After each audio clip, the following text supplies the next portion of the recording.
dear students, this is Shivansh, and I'm here with a new topic, with a new video of your economics, that is sector of Indian economy, right? So students, हमें economy के क्या क्या sector हैं जिनसे हमारी economy run करती है। Basically economy का मतलब यहाँ पर इस बात से है कि एक देश में, कंट्री में कितना इंपोर्ट और कितना एक्सपोर्ट होता है, और इस प्रोसेस से, इस इंपोर्ट और एक्सपोर्ट के प्रोसेस से कितना प्रॉफिट और कितना लॉस होता है। ठीक है, और उनसे हम क्या पब्लिक सर्विसेज प्रोवाइड कर पा रहे हैं। ठीक है, क्या जो रेशियो है, ठीक है, इन सभी चीज़ों को मिला करके जो है वो क्या प्रोग्रेस दे रहा है एक इंडिया के, एक एक कंट्री के प्रोग्रेस में। ठीक है, इन सभी चीज़ों को हम कंबाइंडली इकोनॉमी कहते हैं। अब इकोनॉमिक सेक्टर में जो चैप्टर है आपका, वो पढ़ने क्या क्या टॉपिक्स है, वो पढ़ने हैं आपको। फर्स्ट टॉपिक इज सेक्टर्स, क्या क्या सेक्टर्स हैं। सेकेंड टॉपिक आपको जीडीपी के बारे में पढ़ना है, और इससे रिलेटेड एक टॉपिक है राइट टू वर्क, और चैप्टर हो जाएगा आपका समाप्त। ठीक है, तो स्टार्ट करते हैं कि बेसिकली जो फंडामेंटल सेक्टर्स हैं वो क्या है। ठीक है, जिनसे इकोनॉमी जो है वो रन करती है। सो सो फंडामेंटल में आएगा primary sector, secondary sector and the tertiary sector. Primary sector क्या होता है? तो प्राइमरी सेक्टर स्टूडेंट्स होता है जहाँ से शुरुआत होती है। ठीक है, प्रॉफिट की या लॉस की जहाँ से शुरुआत होती है वो किससे होगी? असेट से होगी। ठीक है, वो जब कोई प्रोडक्शन होगा, ठीक है, जब कोई चीज़ होगी तभी तो कुछ व्यापार हम कर पाएंगे ना, इन द सेम वे। सो यहाँ पर होता है शुरू प्रोडक्शन। क्या होता है? प्रोडक्शन। अब जो प्रोडक्शन हुआ है वो फाइनली, कि उसको एज इट इज़ हम कस्टमर कंज्यूमर तक नहीं पहुंचा सकते, कि चाहे वो सर्विस हो, चाहे वो एक कोई कोई कोई वस्तु हो। ठीक है, दोनों ही चीज़ों को कुछ प्रोसेस के बाद ही एक फाइनल कस्टमर तक पहुंचाया जाता है। तो दूसरा हो गया मैन्युफैक्चर।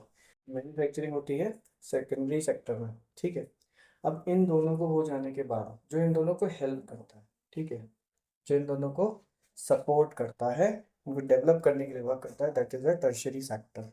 क्लियर है ना? Let's take an example about it. मान लीजिए एक बिस्किट का पैकेट बनना है। एक बिस्किट का पैकेट आप तक पहुंचा है। सो कैसे पहुंचा है? बिस्किट के रॉ मटेरियल से शुरू कीजिए। उसमें जो फ्लोर यूज़ हुआ है, जो आटा यूज़ हुआ है, चीनी यूज़ हुई है।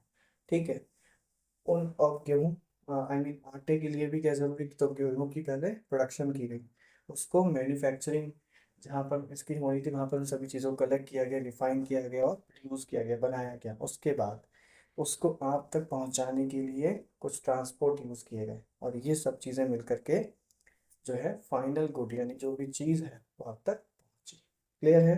तो इन तीनों का ही रोल बहुत इम्पोर्टेंट है, और ये तीनों ही आपस में इंटर रिलेटेड होते हैं। किसी एक के अगर हम लैप्स कर दें, इकोनॉमी उस केस में जो है रन करना थोड़ा सा दिक्कत में जाएगी। Okay, third, second are the sector basis on the service.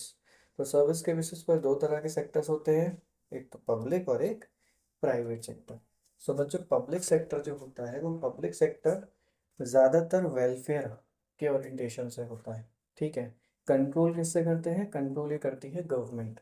ठीक है, सेक्टर को गवर्नमेंट कंट्रोल करती है, और कहीं ना कहीं गवर्नमेंट का जो रोल होता है वो इसलिए कि आपको सर्विसेज प्रोवाइड की जाए। ठीक है, और उससे कहीं ना कहीं वेलफेयर इंश्योर हो। बट प्राइवेट सेक्टर जो होता है वो प्रॉफिट ओरिएंटेड होता है। ठीक है, इसमें जो रेगुलेशन होता है किसी भी कंपनी का या फिर किसी भी इंडस्ट्री का, वो कुछ एलीट क्लास के हाथों में होता है। ठीक है ना? क्लियर है यहाँ तक चीज़ें? एक और सेक्टर के बारे में पढ़ते हैं, on the basis of management. ये बहुत कॉमन है। So that is, first one is organised management और एक अनऑर्गेनाइज्ड। ठीक है, ऑर्गेनाइज सेक्टर और अनऑर्गेनाइज सेक्टर। ऑर्गेनाइज से समझ में आता है कि जहाँ पर मैनेजमेंट एक वेल मैनेज्ड है। मीन्स, इसका मीन्स क्या क्या है? इसमें वर्क आपको क्या मिलेगा? अशोर्ड वर्क होगा। अगर अशोर्ड वर्क होगा तो पेमेंट भी स्पेसिफिक होगा, और अगर ये सब चीज़ें इंक्लूड हैं तो फिर लीव भी आती है। लीव भी एक पार्ट होती है जॉब का। ठीक है, बट और ऑन द अदर हैंड, जब आप अनऑर्गेनाइज सेक्टर की बात करोगे तो ये सब चीज़ें मिस होंगी। रूल्स के नाम पर कुछ नहीं होगा, नो रूल्स एंड रेगुलेशन। जब ऐसा नहीं है तो वर्क भी आप समझ सकते हो कि ज़रूरी नहीं हो, और अगर ऐसा नहीं तो फिर पेमेंट भी इरेगुलर रहने वाला है। लीव तो आप समझ ही नहीं सकते कि अनऑर्गेनाइज सेक्टर में कुछ होता है ऐसा कुछ। ठीक है, और अगर होता है तो वो पेड लीव्स नहीं होती हैं। क्लियर है ना? चलिए आगे चलते हैं। मोस्ट इंपॉर्टेंट टॉपिक हम शुरू कर रहे हैं, GDP, full form of the gross domestic product. Product मतलब वो फाइनल सर्विस या गुड जो हमको यूज और कंज्यूम करना है, ठीक है। डोमेस्टिक का मतलब यहाँ पर है कि स्पेसिफिक कंट्री की बाउंड्रीज के अंदर जो प्रोडक्शन हुआ है, बाहर नहीं, जो इंडिया या फिर किसी कंट्री में हुआ है। और gross means total. So total किस चीज का, let's see. First one is primary sector, हम पढ़ चुके हैं। सेकेंडरी सेक्टर और टर्शरी सेक्टर, इन सभी सेक्टर्स में जो भी फाइनल वैल्यू आई है, जो भी फाइनल गुड रेडी या फाइनल सर्विस रेडी हुई है, उन सभी का जब मैं सम करूंगा तब मुझे मिलेगा GDP, final value of goods and services. कौन कौन से सेक्टर होंगे इसमें? प्राइमरी सेक्टर, सेकेंडरी, टर्शरी, तीनों ही सेक्टर होंगे, उनके मिलने से ही जीडीपी होती है, ठीक है। Okay, let's elaborate by the graph showing here. Let's see, ये जो आपको ग्रीन कलर का दिख रहा है ये आपका टर्शरी सेक्टर, रेड जो आपको दिख रहा है वो सेकेंडरी और प्राइमरी है ब्लू कलर। सो अगर 73 74 के टाइम में आप चले जाओ जीडीपी के शेयर को देखने के, तो उसमें आपको मिलेगा कि प्रोडक्शन जो है वो आपका ऑलमोस्ट 40% है। मैन्युफैक्चरिंग यानी कि सेकेंडरी जो है वो 10% है, और जो टर्शरी है वो यानी कि सर्विस सेक्टर जो है वो आपका लगभग लगभग 50 to 60% है, ठीक है। 40% आई मीन टू से है। सो क्या होता है कि उस टाइम में, जो टाइम है ना 73 74 का, उस टाइम में एग्रीकल्चर, ठीक है ना, वो मेन स्कोप था, ठीक है। मेनली जो काम होता था वो एग्रीकल्चर का था लोगों के पास, ठीक है। अभी अभी जो कंट्री था वो इतना डेवलप और उतनी या फिर आप कहो कि डिमांड नहीं थी, डिमांड में इतनी वेरिएसिटी नहीं थी कि फिर बहुत सारी सी चीज़ों को स्टार्ट किया जा सके, तो उसमें प्राइमरी सेक्टर मतलब प्रोडक्शन पर बहुत ध्यान दिया जा रहा था, ठीक है। बट मैन्युफैक्चरिंग नहीं थी, क्यों नहीं थी? क्योंकि स्किल वर्कर्स नहीं थे, ना ही इतनी अच्छी डिमांड थी। बट स्टिल पॉपुलेशन तो तब भी थी और आज भी है, तो सभी की डिमांड को जो था, ठीक है, डिमांड बहुत नहीं थी, अब डिमांड में वेरिएशन मतलब वैरायटी नहीं थी, तो ये जो था वो डिलीवर तो करना ही था, तो उसमें सर्विस सेक्टर का भी रोल था। बट जब हम आ गए रिसेंट एज में, आई मीन 2013 की एज में आ गए, अब इस केस में आप समझ सकते हो, अगर हम इंडिया की ही बात कर लो तो सर्विस सेक्टर भी बहुत इस्टेब्लिश्ड है, प्रोडक्शन भी, मैन्युफैक्चरिंग भी, सभी कुछ। बस चल, सिचुएशन क्या है? सिचुएशन ये है कि प्राइमरी सेक्टर थोड़ा सा नीचे गया है, ठीक है, कम हो गया प्राइमरी सेक्टर का रेशियो, लगभग 10% के समथिंग। बट उस प्राइमरी सेक्टर का मैन्युफैक्चरिंग थोड़ा बढ़ा है, जो कम था। मैन्युफैक्चरिंग बढ़ा, इसका मतलब समझ रहे हो ना कि स्किल वर्कर्स बढ़े, ठीक है, वो 20% हुआ। और इसमें भी सबसे ज़्यादा हुआ है, लगभग 70% के समथिंग, सर्विस सेक्टर। तो इंडिया की अगर मैं बात करूँ तो इंडिया में जो है सर्विस सेक्टर बहुत ज़्यादा जो है, ज़्यादा इम्पोर्टेंस है सर्विस सेक्टर की, ठीक है। प्रोडक्शन के मामले में अभी इंडिया ने अपना ग्रो नहीं किया है, ठीक है। तो यहाँ पर जीडीपी का रेशियो आपको 2013 टू 2014 के बीच में आपको ये इकोनॉमिक ईयर में दिख रहा है, फाइनेंशियल ईयर में, ठीक है ना।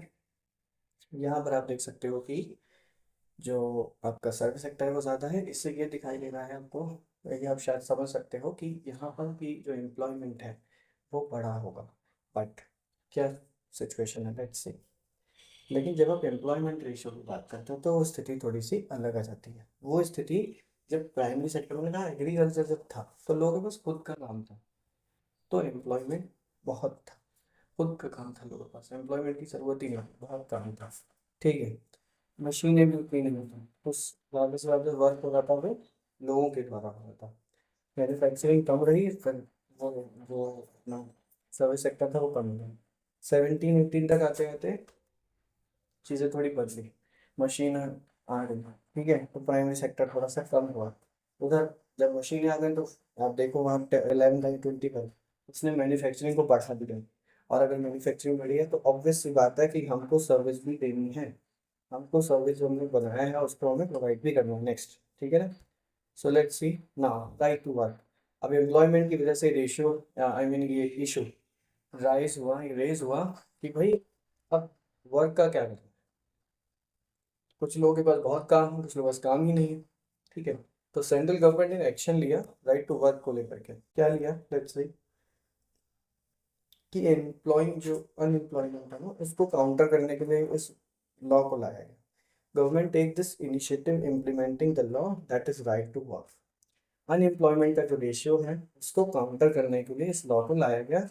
और स्टार्टिंग में 625 डिस्ट्रिक्ट्स इंडिया में थे जहाँ पर इसको इम्प्लीमेंट भी किया गया। इसमें एक इम्प्लीमेंटेशन का आप देख सकते हैं एग्जाम्पल, दैट्स मनरेगा 2005 में लाई गई। फुल फॉर्म पहले देख लेते हैं। Full form national rural employment guarantee act, इसका फुल फॉर्म है।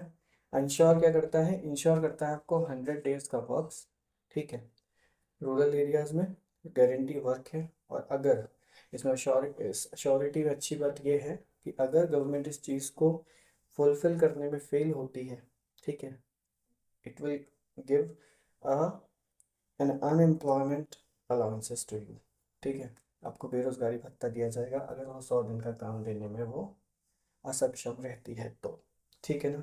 तो हमने इन सभी चीज़ों को कवर कर लिया, जीडीपी के बारे में समझ लिया, राइट टू वर्क के बारे में समझ लिया, और बहुत इंपॉर्टेंट था सेक्टर ऑफ इकोनॉमी, वो क्लियर हो गया। अब इसकी डिटेलिंग आप अपने बुक में अच्छे से पढ़ सकते हैं। मैंने आपको एक शॉर्ट व्यू दिया है, कुछ टॉपिक छोड़े हैं जो मुझे इम्पोर्टेंट नहीं लगे। मैंने इंपॉर्टेंट टॉपिक्स को इंक्लूड किया है जो समझने लायक थे और जो आपको फ्यूचर में भी वर्क करेंगे, ठीक है। सो स्टिल अगर आपका अभी भी कोई डाउट हो, you can comment in my comment box. So learn करते रहें। धन्यवाद, thank you so much for watching this video.